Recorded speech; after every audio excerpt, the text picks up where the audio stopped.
Welcome back to the Throwing Partners podcast. This is an emergency podcast episode. It's Kirby and Joseph here, like always. Remember to like, share, and subscribe to our YouTube channel, the Throwing Partners podcast. And also remember to follow us on our socials at KirbyD4 and at JAguilar7891. So there's a couple of reasons that we are hopping on tonight. The first one is news that nobody in Braves country wanted to hear for the second time this year. We lost the NL Cy Young favorite within the first couple of weeks in Spencer Strider. And as of last night, we officially lost Ronald Acuna Jr. He tore his left ACL completely and will have season-ending surgery soon. I know I was pretty devastated last night when we got the news. Didn't really know what to think. I just knew that, once again, this kind of puts the Braves in a tough spot. I feel horrible for Ronnie. He loves playing baseball. That's all there is to it. I think if he could play every day of the year, he would play every day of the year. He is extremely talented. We all know that. He essentially started the 40-70 club. That was the first time that's ever been done in a season, and he did that last year. He was a unanimous MVP. He's been a Rookie of the Year. I mean, this guy is the ultimate in five-tool player. So it sucks. But here we are, and once again, the Braves are going to have to deal without him. And they've been here before, but it was odd seeing the lineup today and not seeing him hitting leadoff. Which is going to lead us into kind of our a couple of different topics. We're going to talk about a little bit of lineup construction and what they can do, and then also too, like, what is Alex Anthopoulos going to do to combat this? The last time that this happened, he rebuilt the entire outfield with Eddie Rosario, Jack Peterson, Jorge Soler, and Adam Duvall. So yeah, they have a lot better depth now with Michael Harris. Adam Duvall's already here. Jared Kelenic is playing Gold Glove caliber defense. They brought up JP Martinez today from AAA. He's got great tools too. So it's going to be interesting to see where Alex Anthopoulos pivots. I don't necessarily think that they go out and get an outfielder. If they do, maybe it's a Tommy Pham type because he's on an expiring contract. Maybe they go out and try to make, a reunion with Rosario, even though he's extremely streaky. I don't see that happening personally because I don't think he's any better than Kelenic or Duvall, really. I actually have this thought in my mind that the Braves, instead of upgrading the outfield, that maybe they upgraded a different position. Now, as everybody pretty much knows, most of their guys are signed long-term to begin with. However, if there's one weak spot in the lineup, that is at shortstop. That is Orlando Arcia. Now, granted, he has played extremely good defense this year. I'm not going to say he's going to win a Gold Glove, but the defense from him this year has been fantastic. They can afford for him to be not a great hitter as long as he's playing that good of defense. However, knowing Alex Anthopoulos, does he pivot and try to look for a team that is maybe trying to get rid of a shortstop or maybe somebody that was supposed to be a star player on their team that this year has underperformed? A lot of fans in Braves country have floated this name around for like the last 3 years, and that is Bo Bichette. He's under contract for a couple more years, which is kind of nice.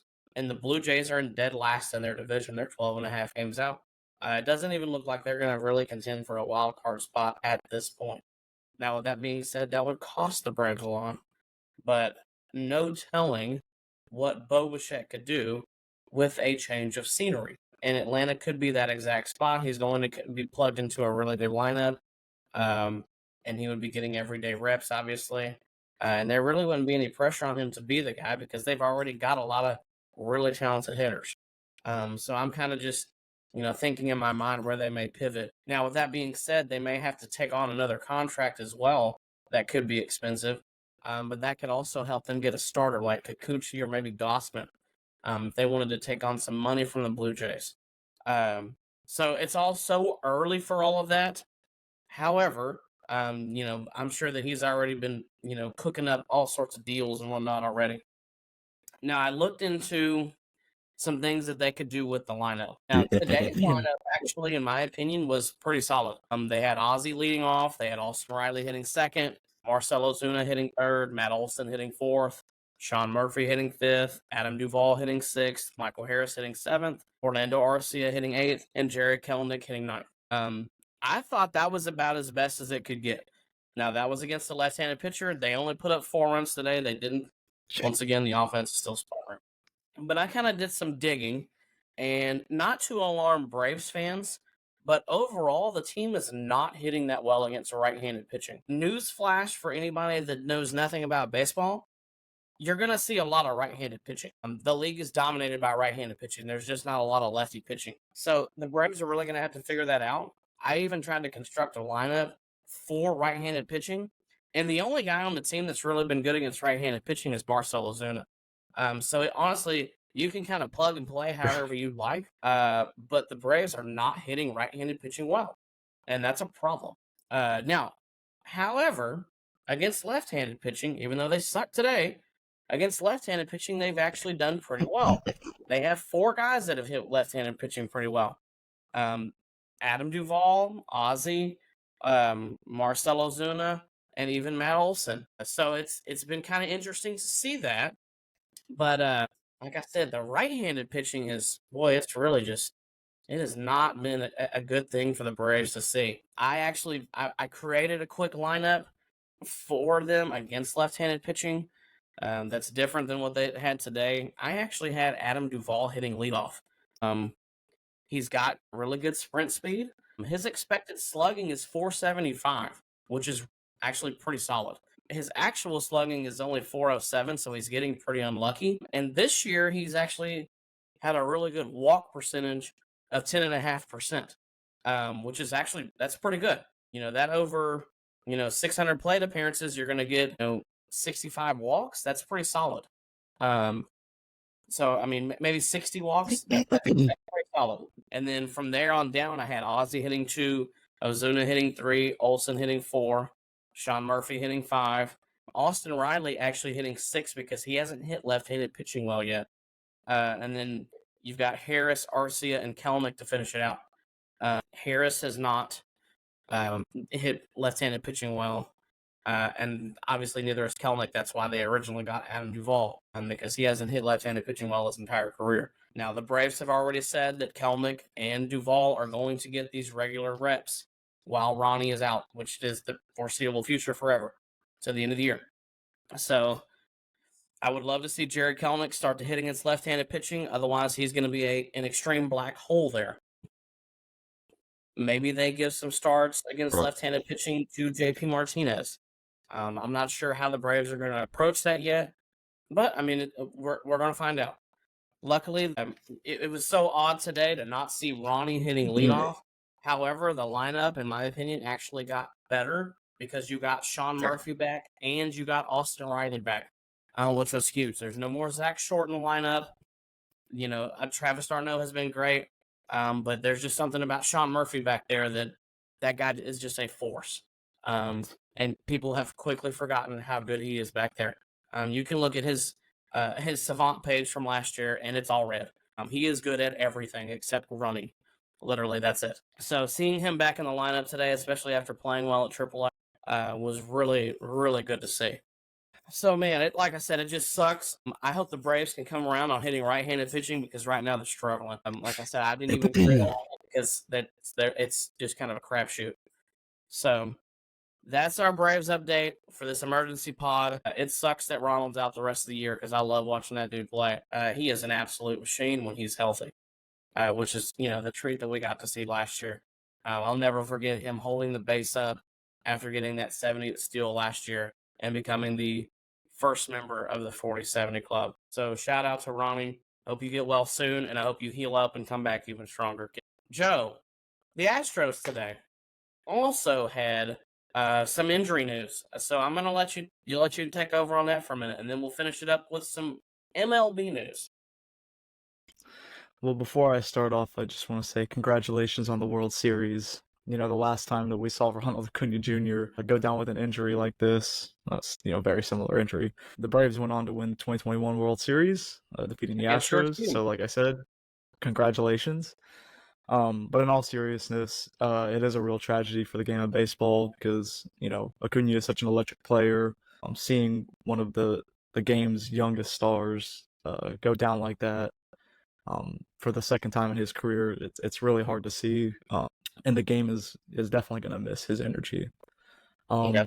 But with that being said, yes, we did get more news today. During Christian Javier's last start, his average fastball velocity was down. I believe he averaged around 89.9 miles per hour. And after the start, Joe Espada came out and said that they are not concerned about any injury with Javier, and that it looked to be mechanical. Well, it turns out that he missed his scheduled bullpen day, I believe, on Saturday. The Astros just announced earlier today that Javier would be going on the 15-day IL. And this is the second day in a row that the Astros have gotten news of one of their starting pitchers needing imaging for right forearm discomfort. Because, as some of you may know, Jose Urquidy, who was making rehab starts in Sugarland, I believe pitched on Friday or Saturday, and Lex exited his start with right forearm discomfort, which was the injury he was rehabbing that he sustained in spring training. It's not looking good for the Astros. So far this year, the rotation has been a rotating door of guys in and out. They have not all been healthy at once. The Astros were able to get Ronel Blanco back, who shined last night, pitching 7 strong innings. But then you get the news today that both Javier and Urquidy will undergo forearm imaging tomorrow, and that the Astros will have more news on their status on Tuesday. So it's very unfortunate. I have no idea, what the Astros' plan is moving forward. They have the hopes of bringing Lance McCullers and Luis Garcia back late June, which is near the trade deadline. But that doesn't give them a lot of time to evaluate, what their performance and what their contribution to this team could be.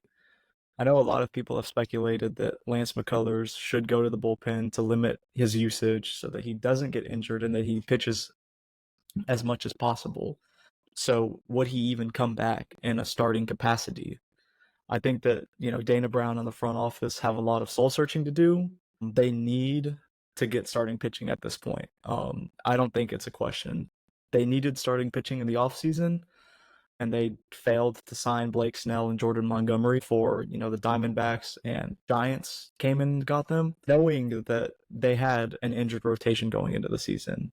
If they're going to make a push, which right now they are currently just starting their game in Seattle, their 4-game series, 3.5 games back. If they want to be serious and if they want to actually push for a title this year, they're going to have to go big at the deadline and get a frontline starter. That's just the facts. That they've dealt with so many injury issues to the rotation this year that they have to address the need for starting pitching. It's probably their biggest weakness at the moment. Their offense has started to click. Their bullpen, the back three, are starting to click. And the rotation has just been, like I said, a rotating door of guys being injured, coming back, and then getting re-injured. This is Javier's second stint on the IL this year. First with the neck and now with the forearm. He had been, pretty healthy throughout his career up until now. So it's really concerning. These are concerns that could possibly lead to, season-ending injuries. And, the Astros have to address starting pitching at the deadline, in my opinion. And hopefully they can get someone with control, because I do not think that with the news of forearm injury for Urquidy especially, this being the second time that he's felt, forearm discomfort, and the way that he was holding or like trying to feel his fingers when he was walking off the mound leads me to believe that his diagnosis is probably going to be Tommy John, most likely, and they're not going to have him probably until 2026. Yeah. And, who knows? We don't know what Javier looked like, since his last outing. But, if he was experiencing enough forearm discomfort to miss the start and then subsequently go on the IL. Lord only knows, what the feeling in his elbow was. So that could also potentially be a 2026 return. So like I said, they need to go after someone with control, and it needs to be a frontline starter, which is going to cost them. They don't have the assets to get it unless they're giving up, guys like Pedro Leon, Joey Loperfido, maybe Spencer Arrighetti, Hunter Brown, guys like that. And it's just unfortunate right now, but, it's just what they need if they're actually going to contend seriously. Man, it's been a rough couple of days for our teams. Just before we decided to hop on, Bob Nightingale announced that Angel Hernandez, probably the most controversial umpire, or one of the most controversial umpires in MLB history. I would say him and Joe West are tied for most controversial umpires. Definitely. Has officially announced his retirement. And I'm assuming that's effective immediately. So I don't really know whether to say good riddance to Angel Hernandez, because outside of umpiring, I've actually heard he's a really good guy. But boy, I am not going to miss him blowing calls behind the dish. Not going to miss him at all. I mean, like, for real, I just can't. I cringe seeing his name as the home plate umpire when I'm watching a baseball game, because, man, he's going to blow one like 4 inches off the plate, and it's not going to be close. So, happy retirement, I guess.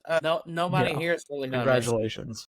Yeah, congrats on a long career and probably a really nice pension, because umpires aren't making pennies on the dollar.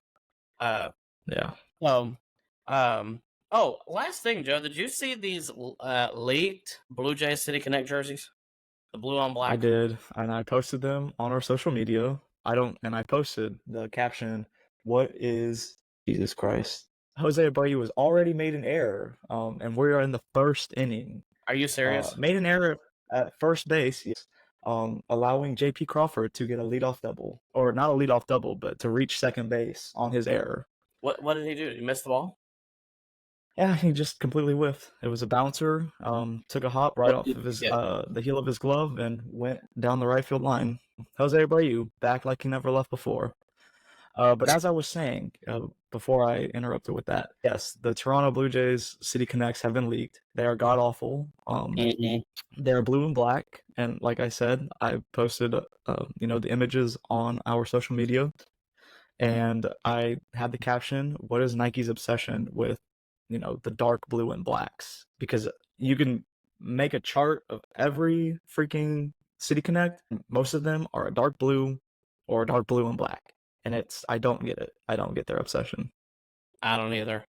Joe, since this was an emergency episode, we said that we told the fans that we would try to keep it short. So everybody, thanks for hopping on with us. Sorry to bring you bad news, but we did feel like it was worth talking about and where our teams are going to go forward. So thanks for listening and thanks for catching up with us. Remember, we're the Throwing Partners podcast here on YouTube. Please like, share, and subscribe to our YouTube channel. We would really appreciate it. Thanks, everybody. Have a wonderful week. Yep.